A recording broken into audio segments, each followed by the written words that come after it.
Hello, I am Mudita, and welcome back to Satisfactory. This is episode 12 of the load balance playthrough, and today I'm going to tackle heavy modular frames.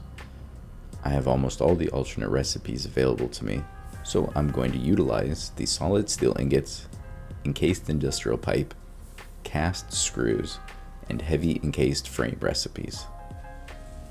These are great alt recipes that save on both raw resources and, most importantly, give me nice even numbers to work with. As much as I would love to make 60 a minute to completely fill a Mark 1 belt like I have for so many of the other parts, that would just be much more than I need and consume a whole lot more power. 6 per minute will still be more than enough for the playthrough, and that's what I'm going to make. I'm going to be using this spot right here. So let's try to briefly go over what we're doing. Okay, so I know this looks a little bit more complicated than the project so far in the past, but I promise it's really not so bad. So to quickly go through it, we've got 432 limestone. We're going to turn that all into concrete. It's going to get split between 100, which will go to the encased industrial beams, and then the rest of it will go to the last stage of the process, the actual heavy encased frames. So with the coal, with about half of the iron that we'll be smelting, we'll turn that into steel, and all of it will be turned into steel pipes. Some of the steel pipes will go to the encased industrial pipe recipe, whereas the rest of them will go to the end process of the heavy encased frames. The rest of the iron ingots are going to get split between cast screws, iron plates, and iron rods. The cast screws and iron plates will get combined into reinforced iron plates, combine those with the iron rods, and we'll have our modular frames, which will be the last piece for the heavy encased frame recipe.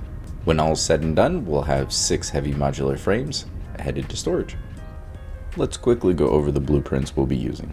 So I'm going to run through these pretty quickly, but in total I'm going to need 6 sets of this 4 smelter blueprint, 2 sets of the 3 foundries, 6 sets of the 4 constructor blueprint, 7 of the 3 constructor blueprint.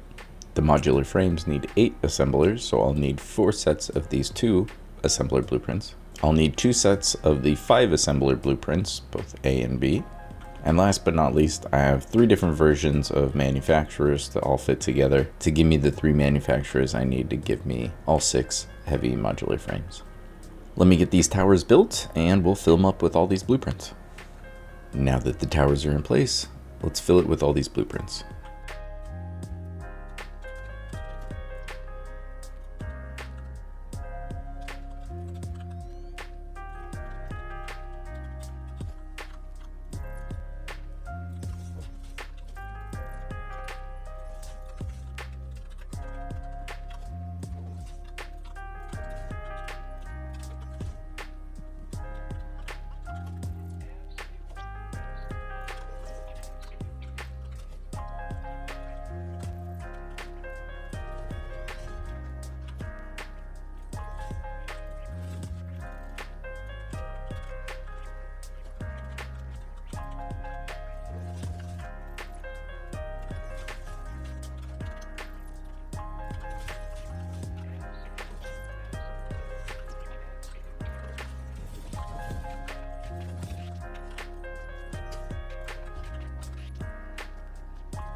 Now that all the machines are in place, normally I would go through and show belting everything, but that would be a little bit redundant because I've already done concrete. So those two are just going to get belted up similar to this concrete factory that I already have a video on. This entire tower, the only purpose is to make the 16 modular frames that we need for the heavy modular frames. So that's basically one of those towers over there, just doubled. So I'm really going to focus on this one. This is where some of the more interesting things happen anyways. So let's start with clocking everything to the correct speed. So with these, I need 212 across 8 machines. These are each going to make 26.5.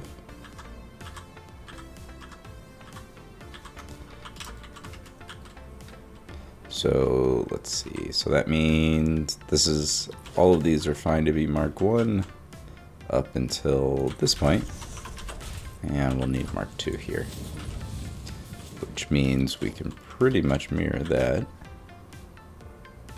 Actually, I think, since there's 2 minders, I'm just going to have each one feed into each one of those machines. So as far as the smelter or foundries go, solid steel, these need to make 318 across 6 machines. So 53 apiece. Nice even round number, I guess I should say. So let's join the 2 blueprints with small 2 splitters there, but since these are going to need 35 and some change, that means we're going to need to use Mark 3. Wait. No. Yeah, that's right. Mark 2.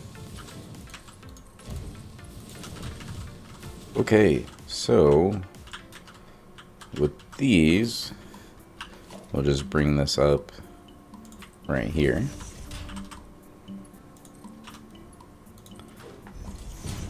So 212 iron, the Mark III belt. The coal is just going to come straight along here and plug in. I'll do that later. And then we have all of our steel ingots. So since we have 2 floors making steel pipes, which let's set the recipe. So with steel pipes, is this an even number? Don't believe it is. Let me double check. So this is going to be making 212. We're using 12 machines. Yeah, not quite the most even number. So let's do the long math here. So 212 divided by 12 machines. We're going to divide that by the default rate of 20 per machine. That'll give us 0.833 or whatever it is. And so we'll multiply that by 100 to get the percentage. And there we go. And that gives you that extra digit there. So let's copy, paste this across all 12. Let's see, so there and here. There we go. So we're gonna go ahead and put a splitter there. I've already got one here. So these need 26.5 each, so Mark 1 is fine for all of those, but we'll need a Mark 2 for these ones.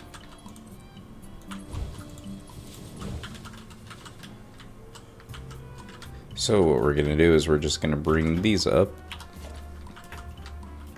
Let's just bring them up. Just bring them up on the foundation split right there. And right there, right? Yep. So I'll have the left one go here. The right one will continue up one more floor. Make sure we get in the right spot. And so these, let's see, 26.5 times 6 is 159. So let's make sure we use our Mark III. So that one's going to go there. That one's going to go there. Let's just drag from here to there. And then for this one, right here. And then let's get the belts put in. So there's our 159 for both of those. And then this is just going to come to that spot. So it can make the nice right angle. And right angle. Okay, so that's all of our steel pipes being fed. Now we just have the encased industrial pipe recipe to set. And thankfully, these are all just at 100%. So it makes my life nice and easy. Although I should double check. Yes, they are. All at 100. So we just need to work on getting the inputs plugged in. So for these, the concrete is coming from that spot right there. So I'm gonna bring it up basically right along this little corridor here, probably this level right here, somewhere along here. That's just gonna get built across. So what I can do is just bring this all the way up and see, do we want the concrete to be the one on the bottom or the top? And we'll have this one be the one at the top. So we'll have this one just come to here. And there we go. And we'll just delete that because, who needs it? Okay, so now this is where it gets interesting. So with the steel pipes, because these are outputting at a not very even number, I kind of need to get these kind of grouped up before I could do anything with them, right? Unfortunately, there's still not a whole lot you can do with them. Actually, wait, this is backwards, right? So let's take our merger. That one is going to be flipped so that this one can be straight ahead. So we've got 17.6, so it's less than 20 on each one since there's 3. So these are all fine with the Mark 1 belts. And then we're going to take our 4 hole and let's make sure, yep, that is the right spot. So this one does need to be Mark 2.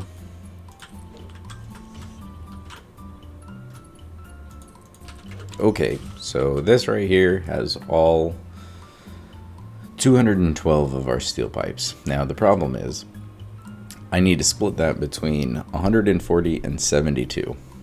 And there isn't really a great common factor for those two numbers. So I've avoided doing the load balancing with a smart splitter for quite a while now, but I think it's time that I'm just gonna have to give in and we're just gonna have to use it here. So we've got our 212, so that needs a Mark 3. So what I'm gonna do is switch this to none. Overflow is gonna go to the left. We're gonna force as much as we can to the right, because what I wanna do is 140 is easiest by, that's a 120 belt plus 20, right?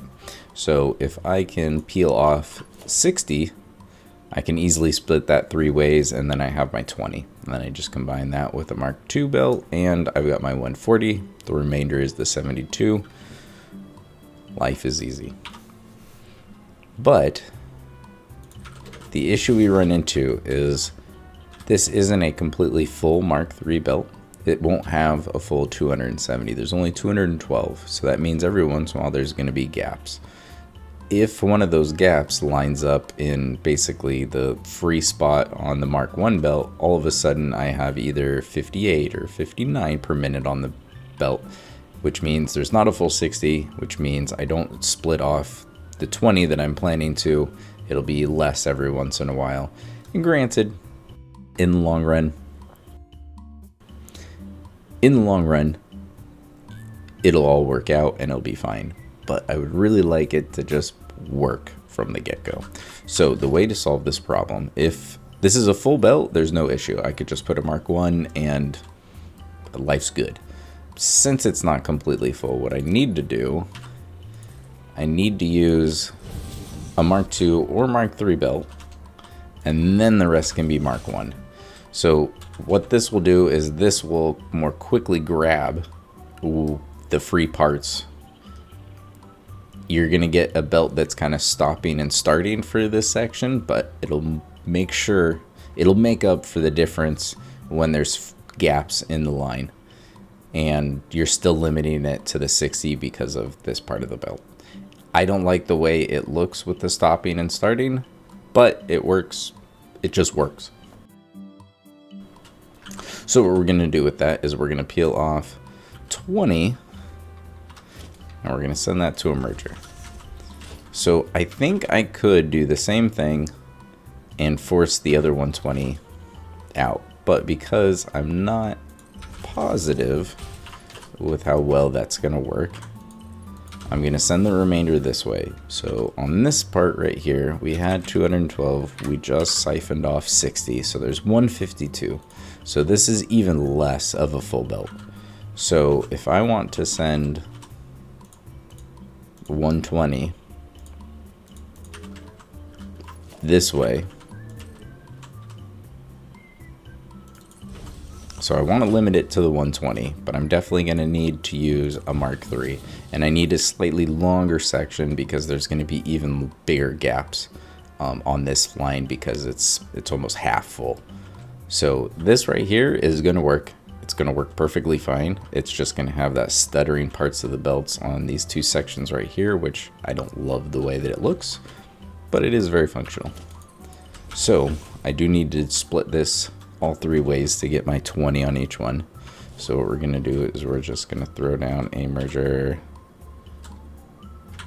Let's put the merger right there. So that's 20. There's our other 20, so that's 40. And what I'm going to do with this one is, how do I want to do this? Yeah, that's fine. So we'll put that there. We'll grab a merger and we'll face this right here. So the remaining on this right here should be, I believe, 32. And, oh, no, never mind. So if I face this back in towards the merger, it'll just make a nice right angle with that one. So this right here has our 140.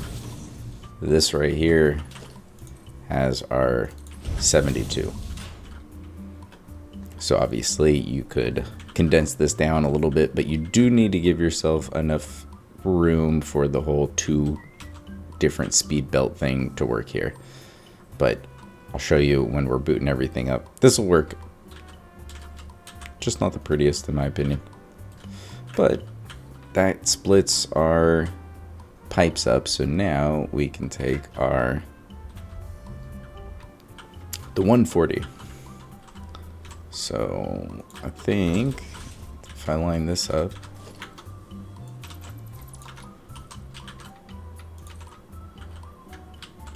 there we go. So we'll just grab the 140 out of here, plug it right into there, and we've got our 20 encased industrial beams ready to go. So with those, now we just need to plug all this up. So this is actually going to be relatively easy. What I'm going to do is I'm going to end up having two of them come up through this way and two of them come up this way. I can't remember exactly how I'm bringing them up. But I like to make things a little bit more interesting. Let's see. So what I'm probably going to do is have it be something like 1, 2, 3, 4, 5, 6, I think only one of these needs to be Mark II. The rest of these are going to be Mark I. So do that and then that. So what these are basically going to look like, let's see, is we're going to start with the top because I think that's easiest. Where is it? There you go. So go over 2. Go to Zoop. So we got that one there. This one.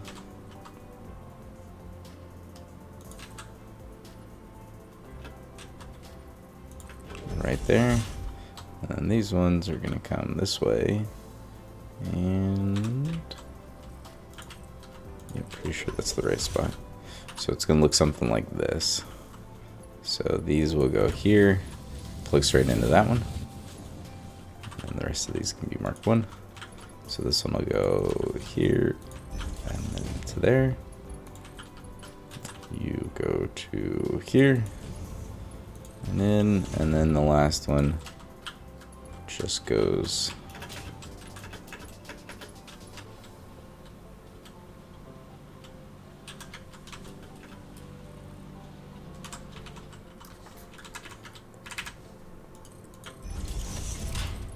there we go. Right in like that. So that way we get a kind of fun pattern of all the crisscrossing belts, and obviously there's no clipping or anything, and just makes it look a little bit more fun. But let's clock these. So one of the really cool things I learned after well over 2,000 hours, a lot of these recipes that have these really crazy amounts will actually line up and give you really even numbers if you pick the correct output. So with this heavy encased frame recipe, if you make it in multiples of 1.5, you get even numbers for everything. Obviously this is a half a number, so if you were willing to, you could put in the power shard. And if you did it by 3, you get 3 and then all even numbers to work with. So just keep that in mind. If you don't want to deal with all of these crazy decimal points, find the right number to make the right amount. So I'm going to make 6. So I'm not going to use a power shard, even though overclocking by 6% really doesn't increase the power by too much. I'd still much rather underclock them. So these are crazy numbers, but I know that combined, the 6 of them need really even numbers, and that's what I worked with. So it's just a nice little tip for you. If some of the numbers scare you, just try typing in some other numbers. Guarantee you you'll be able to find a convenient one that works and gives you everything nice round even numbers. So that is the most interesting part of the belting. I just need to belt the coal over here. The modular frames are gonna probably get belted over right here, and that's one of these lines. That Mark II is the 72 pipes. That's pretty much everything. So let me get all that together and we'll turn it on. Okay, so all the buses are done. Let me show you real quickly what I've done here. The modular frames are just going to come right over here and then come on up. And basically all of the other parts are being fed to either side of here. The concrete, like I mentioned, is just going to run along this, turn it into a sushi belt, and then we're just using our smart splitter, splitting that one off, and then it's just going to come all the way up. The concrete from here just heads right over, real straight shot, and then comes up to the appropriate floor to make our our encased industrial beams. And then those come right over here and pop up there. So that's pretty much everything. What was the last part? Oh yeah, the extra steel beams are also coming from down below, where I split them off between the 140 and the 72 line. That's getting fed into here. So, and this is where it all comes together. So the last step is obviously to power it on and start the timer. I may speed this up because I think the startup is just over 10 minutes.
And there's the first machine to turn on.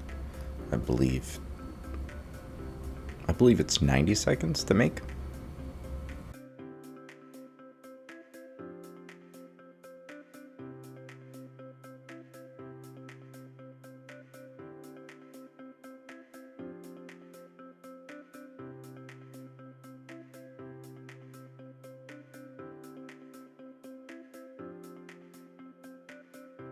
Because the quantities are so low, it's probably going to take another 10 minutes for it to completely level out, so all the machines say 100%.